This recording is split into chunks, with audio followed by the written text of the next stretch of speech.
نحمده ونصلي على رسوله الكريم اما بعد بسم اللہ الرحمن الرحیم السلام علیکم ورحمۃ اللہ وبرکاتہ۔ اللہ کے ذکر کے فضائل، اللہ کا ذکر کرنا، اللہ کے ذکر کی فضیلت۔ نبی کریم صلی اللہ علیہ وآلہ وسلم نے فرمایا کہ جنت میں سب سے پہلے جسے جنتی لباس پہنایا جائے گا وہ حضرت ابراہیم علیہ السلام ہوں گے۔ پھر آپ کے لیے عرش کے دائیں جانب ایک کرسی بچھائی جائے گی، آپ اس پر تشریف فرما ہوں گے۔ حضرت ابراہیم علیہ السلام کے بعد مجھے نورانی لباس پہنایا جائے گا۔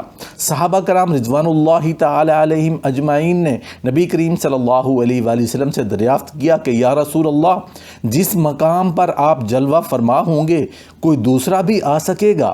آپ نے فرمایا کہ ہاں، میرا وہ امتی جو فرض کی ادائیگی کے بعد 10 بار درود پاک پڑھے گا، ایسے شخص کو بھی میری طرح جنتی لباس پہنایا جائے گا۔ وہ مجھے دیکھے گا اور میں اس کو دیکھوں گا۔ اس امتی کا چہرہ اس دن 14ویں رات کے چاند سے بھی زیادہ روشن ہوگا۔ اللہ تعالیٰ نے حضرت موسیٰ بن عمران علیہ السلام کی طرف وحی بھیجی، موسیٰ کیا تم چاہتے ہو کہ میں تمہارے قریب تر ہو جاؤں، تمہارے نور بصر اور تمہاری آنکھ سے بھی قریب ہو جاؤں، حتیٰ کہ جس طرح تمہاری سماعت کان کے قریب ہے، جس طرح تمہاری آنکھوں کی سفیدی آنکھوں کی سیاہی کے قریب ہے؟ حضرت موسیٰ علیہ السلام نے کہا، اے اللہ، یہ میری دلی خواہش ہے، میں تیرے نزدیک تر ہو جاؤں۔ اللہ تعالیٰ نے فرمایا، فَأَكْثَرَ الصَّلَاةَ عَلَى محمد صلی اللہ علیہ وآلہ وسلم، اے موسیٰ پھر تم نبی کریم صلی اللہ علیہ وآلہ وسلم پر کثرت سے درود پاک پڑھا کرو تاکہ تمہیں میری قربت کی دولت میسر ہو سکے۔ حضرت ثابت بنانی رحمۃ اللہ علیہ نے ایک مرتبہ کہا کہ مجھے معلوم ہے کہ میرا رب مجھے کس وقت یاد کرتا ہے۔ لوگ ان کی یہ بات سن کر خوف زدہ ہو گئے۔ کسی نے عرض کیا، یہ بات آپ کس طرح جانتے ہیں؟ فرمایا، جیسے میں اسے یاد کرتا ہوں ویسے ہی وہ مجھے یاد کرتا ہے۔ حضرت ابو ہریرہ رضی اللہ تعالیٰ عنہ سے روایت ہے، فرماتے ہیں کہ میں نے نبی کریم صلی اللہ علیہ وسلم سے سنا، آپ صلی اللہ علیہ وآلہ وسلم نے ارشاد فرمایا کہ ایک شخص کی موت کے وقت ملک الموت حاضر ہوا، اس نے اس کے اعضاء کو پھاڑ کر دیکھا تو کوئی نیک عمل اس نے نہیں پایا، اور پھر اس کا دل ٹٹولا تو کوئی نیک عمل نہیں ملا، پھر اس کے جبڑوں کو ٹٹولا تو زبان کے ایک طرف حلق کے پاس وہ کہہ رہا تھا لا الہ الا اللہ، تو اس کلمہ اخلاص کی وجہ سے اسے بخش دیا گیا۔ ایک دن حضرت موسیٰ علیہ السلام کسی راستے سے گزر رہے تھے کہ ان کے دل میں خیال آیا کہ صرف میں ہی اللہ کا ذکر کرتا جا رہا ہوں اور کوئی نہیں جو اللہ کا ذکر کر رہا ہو۔ تو اللہ نے تمام جانداروں اور درختوں پتوں کو حکم دیا کہ ذکر کی آواز بلند کر دو، تو ہر طرف سے اللہ کے ذکر کی آواز بلند ہو گئی تو موسیٰ علیہ السلام سجدے میں گر گئے اور کہا کہ اے رب کائنات، کیا زمین کے نیچے بھی تیرا ذکر ہوتا ہے؟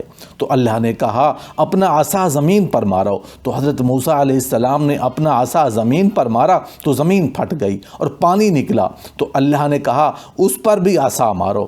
آپ نے پانی پر بھی عصا مارا تو پانی پھٹ گیا اور ایک پتھر نکل آیا، تو اللہ نے کہا اس پر عصا مارو، تو آپ نے پتھر پر عصا مارا تو ایک سبز رنگ کا جانور اللہ اللہ اللہ کا ذکر کر رہا تھا۔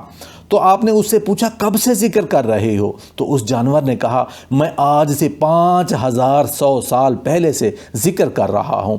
تو آپ نے پوچھا کیا کھاتے ہو، کیا پیتے ہو؟ تو جانور نے کہا اے اللہ کے نبی، میرا کھانا پینا اس اللہ کے ذکر میں ہے، نہ مجھے بھوک لگتی ہے نہ پیاس، اور اے اللہ کے نبی اب آپ جائیں، کیونکہ جب سے اللہ نے مجھے بنایا ہے میں نے کسی سے بات نہیں کی، کہیں ایسا نہ ہو کہ اللہ مجھ سے ناراض ہو جائے۔ یہ سن کر موسیٰ علیہ السلام سجدے میں گر گئے اور زمین برابر ہو گئی۔ میرے بندو، تم مجھے یاد کرو، میں تم کو یاد رکھوں گا، اور میرا احسان مانو اور ناشکری نہ کرو۔ محترم ناظرین، جو لوگ جمع ہو کر محض رضائے الہی کے لیے اللہ تعالیٰ کا ذکر کرتے ہیں تو آسمان سے ایک پکارنے والا انہیں یہ خوشخبری سناتا ہے کہ اٹھو، تمہاری مغفرت ہو گئی ہے، تمہارے گناہ نیکیوں سے بدل دیے گئے ہیں۔ حضرت سفیان ابن عینیہ رحمۃ اللہ علیہ فرماتے ہیں کہ کچھ لوگ جمع ہو کر اللہ تعالیٰ کا ذکر کرتے ہیں تو شیطان اور دنیا ان لوگوں کو الگ ہو جاتے ہیں اور شیطان دنیا سے کہتا ہے کہ دیکھ رہی ہو نا کہ وہ لوگ کیا کر رہے ہیں۔ دنیا جواب دیتی ہے کوئی حرج نہیں، کر لینے دے، جب یہ جدا ہوں گے تو میں ان کی گردنیں پکڑ کر تیرے پاس لے آؤں گی۔ حضرت سیدنا حذیفہ رضی اللہ تعالیٰ عنہ فرماتے ہیں کہ میں نے نبی کریم صلی اللہ علیہ وسلم کو اپنے سینے سے ٹیک لگوائی ہوئی تھی۔ اس دوران میں آپ صلی اللہ علیہ وسلم نے فرمایا، جس شخص نے اللہ کی رضا کے لیے لا الہ الا اللہ کا اقرار کیا اور اس کی زندگی اسی اقرار پر ختم ہوئی تو وہ شخص جنت میں جائے گا۔ اللہ تعالیٰ کی توحید کا اقرار کرنا اور پھر اس پر کاربند رہنا کامیابی کی ضمانت ہے۔ محض اللہ کی رضا کے لیے اللہ تعالیٰ کے ایک ہونے کا اقرار کرنا، اسی سے اپنی تمام تر ضروریات زندگی کی تکمیل کا اعتقاد رکھنا اور عمر بھر بغیر کسی شک و شبہ اور خام خیالی کے توحید پر قائم رہنا انسان کے لیے جنت کے یقینی حصول کی ضمانت ہے۔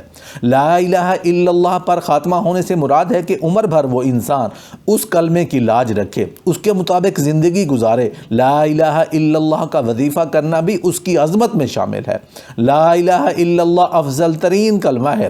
جس شخص کو موت کے وقت کلمہ نصیب ہو جائے، نبی کریم صلی اللہ علیہ وسلم نے اس کے جنتی ہونے کی ضمانت دی ہے۔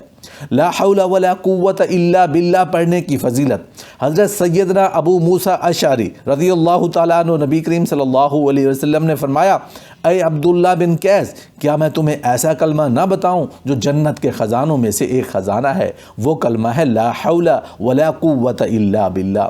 بغور جائزہ لیا جائے تو معلوم ہو جاتا ہے کہ ان کلمات میں انسان کی بحیثیت مخلوق عاجزی کے اظہار کا وہ انداز پایا جاتا ہے جو واقعی ایک مخلوق کا اپنے خالق کے سامنے ہونا چاہیے۔ یہی کلمہ انسان کی عقیدہ توحید کو مضبوط کرتا ہے۔